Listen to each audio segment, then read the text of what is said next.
Today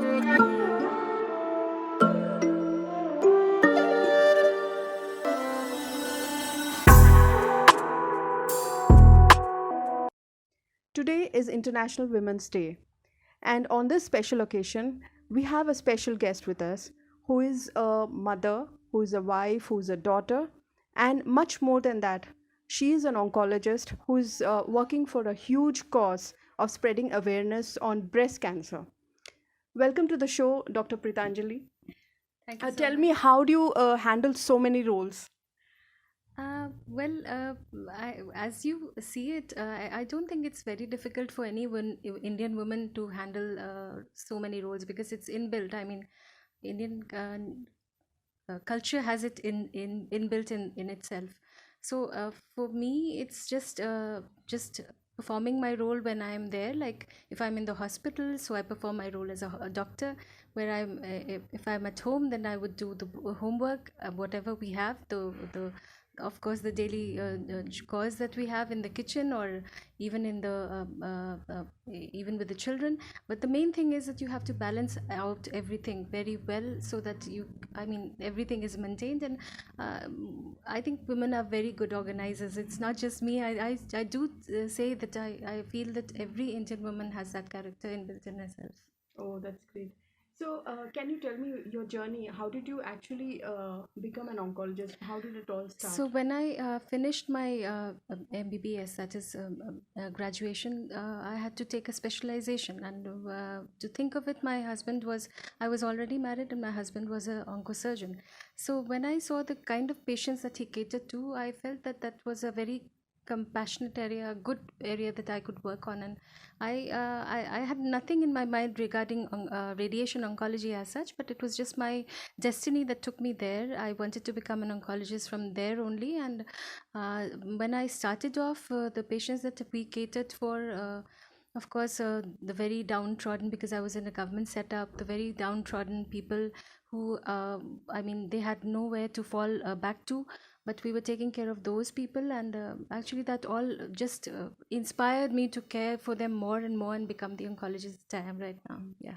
So, I also know that you were awarded in England. So, can you tell us Yeah, about it? so that was regarding the George Mahagny Fellowship Award that I received at RCOG in London, and that was way back in 2015.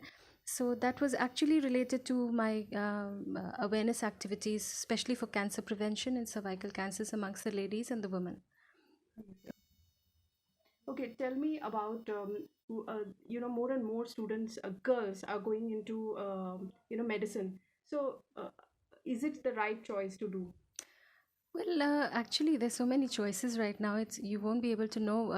I mean, kids are they have their own choices, but as I can see it, medicine is actually a very good choice for girls because they can pursue it and they can do anything straight from. They can start their clinics at home and they can join hospitals or research institutes or even teach Hmm. paramedic the PGs and everything. So like it is a teaching profession, it is a research profession, it is also a clinical involvement, and you can start at home itself. So I think yes, it's good enough for girls to pursue it. They can do they can balance their life very easily with all the things that actually everyone has to take care of, straight from being a daughter to a wife to a mother. Yeah. Okay. So, what about the field of breast cancer? What is the status in India now? So, if you talk about breast cancer, then almost in the rural population, it's like every 27 women out of every 27, one woman would be having breast cancer in their livelihood, and in the urban population, it is like 22 out of one woman will be having breast cancer. So it's a very scary figure. And if you talk about the world census, that it's like almost one in every eight women will be having breast cancers. So come to talk of it like this, then it is really scary. The part that is more scary for India is that people come with stage 3 and stage 4. They are not screened and they are unaware. So we have to go forward and we have to make the women of India aware that they have to do regular self breast examination, which is very important. It should be inbuilt, and it should be a routine in their every monthly routine, which should be followed by them. And if possible, then after 40, then every woman should go for a mammography screening. We can't do it for mass because it's very difficult for with a vast population like India. But opportunistic screening, of course, every aware woman would go for it, and then we can detect the tumor as early as possible and make it as curable as possible. All right. So you told me that you're working with the downtrodden. So what were the challenges when it came to spreading the awareness about breast cancer?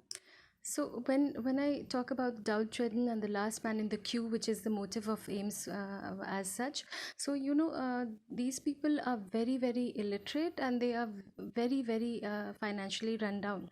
So when we even make them aware, and they know that this might be the case with me, or even with a family member, there are a lot of problems, like they are living in far fetched villages, and it's not possible for them to come over.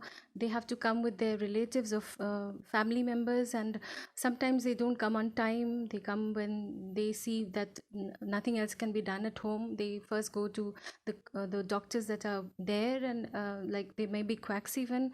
So you really see them when they come over to us with a very very advanced stage. But I do also like to acknowledge the fact that the government is doing a lot. I mean, in this we are as doctors, and as oncologists, we are spreading the awareness. Along with that, the government is funding them a lot with the Ayushman Bharat schemes and the CM funds and the PM funds that are there. So we try to make them as aware as possible and involve all the NGOs so that they can really support them. And we do a patient support training, group training and all. So once the patient comes, it seems to be, the challenge is that we have to keep that patient just coming back, because cancer is not a one day treatment, it's like a very very long treatment. So that becomes a challenge for us, yes. Excellent. I mean, there's a lot of work, elaborate work in this. So I want to ask you that uh, to spread awareness, it's not just the doctor who's going to do every time. So is there anything, I mean, even as students can go ahead and do, is there any message you want to create for students on this? So definitely yes, it's not only for breast cancer, but for every cancer. First of all, prevention is the best. I mean, prevention is better than cure. This saying goes, and as I would like it to have it, that any student can spread the message that tobacco is not good. Tobacco should not be taken at all, in any forms, even be it pan, cigarette, smoking, biri, whatever. And because it adds to one third of the cancers that we have, and we can reduce the burden by one third almost, if at all we let go tobacco. And then we have to make people aware that if they feel anything abnormal in their body happening, then they should always approach a doctor and take treatment on time. So I think all students should make our family members or their family members aware of this, and then they can make a chain or something so that the message spreads far and wide. Excellent. This so our education India is meant for students and parents and teachers. So if a student wants to pursue this specialization into oncologist, what are the tips? I mean, how does one select? Where does it happen?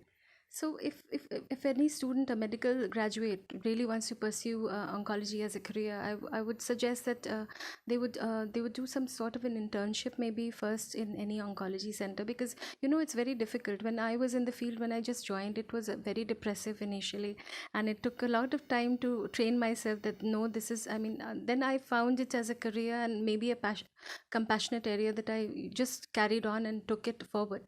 But the tip would be that you have to come and see what, at least go about in a hospital where oncology is being dealt with, and then you can, of course, there are very very good centers in India which you can pursue your career with doing a PG, and thereafter there's DM, MCH, which is more super specialization courses, and then you become a full blown oncologist, and then you can really cater to the patients in India, in the world maybe. And that is a very noble profession, because as far as I know, oncology is one of the dreaded killers, and everybody is really really fearful about it, yeah. Thank you so much, doctor. And I'm sure all our students and viewers must have got a lot of insights from this. Thank you Thank so you much, so Rishi. much.